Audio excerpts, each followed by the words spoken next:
Oh, nothing is worse than getting a really bad score on a test. Unless it's getting a really bad score on an essay test because of your grammar. Ooh. Hi, and welcome back to my YouTube channel. It's me, Joe. Today, I want to talk to you about making fewer mistakes. I've got lots of students, and they make common mistakes even though they know better. And then they make other more difficult mistakes even though I tell them how to avoid it. I'm going to give you those lessons today, so hopefully it'll help you. When your teacher writes "what the" on the top of your essay, you know you're in trouble. So the first kind of mistake that students make is with nouns. All right? Nouns, those are people, places, or things, right? A chair, a city, a lamp, glasses, things, all right? And we need them in every sentence. But the problem is when students sometimes write a singular noun instead of a plural noun. They do this a lot.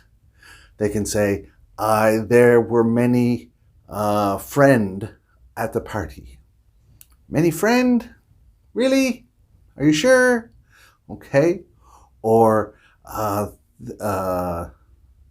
the person played 5 songs on his guitar.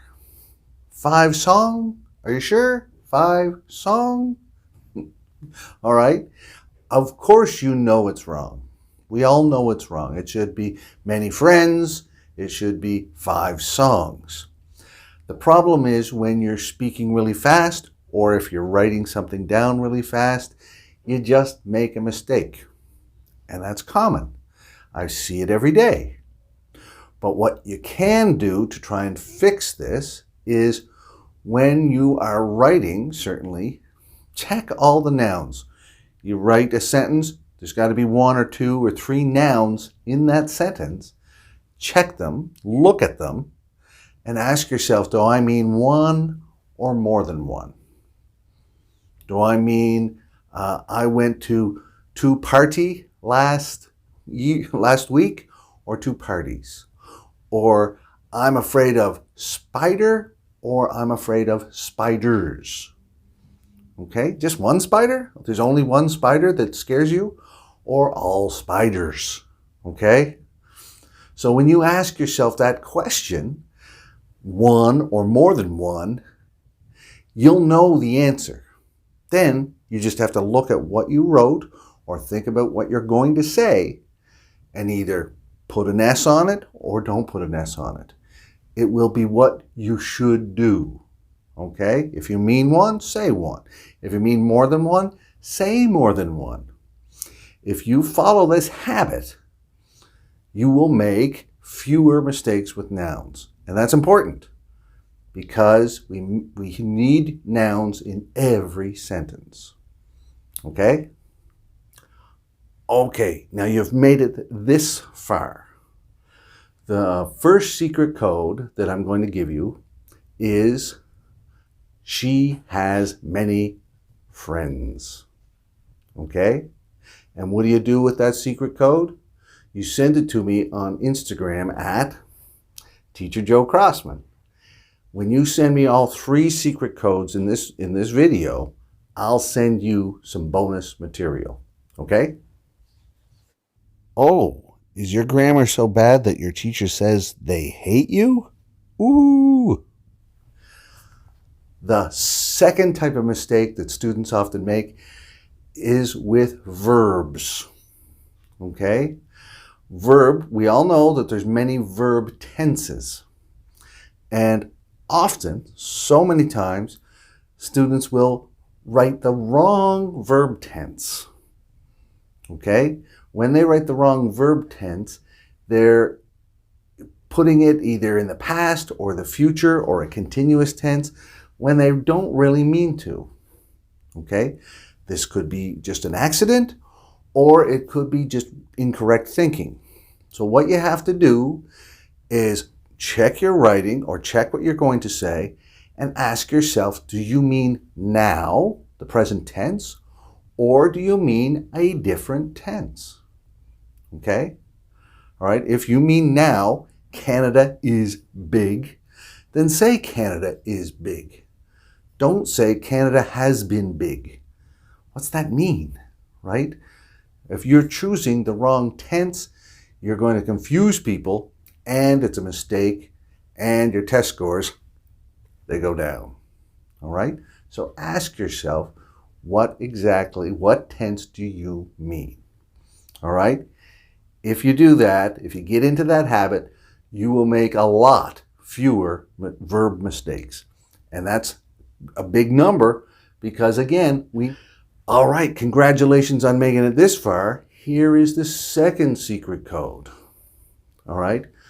Joe had more hair in high school. Okay? Send that to me. That's the second secret code. Okay, if your teacher threatens to kill you because of your really bad grammar, you should contact your local police force. I don't want anyone to die. Now, the third kind of mistake that students often make is by using words that they don't actually know how to use. What's that mean?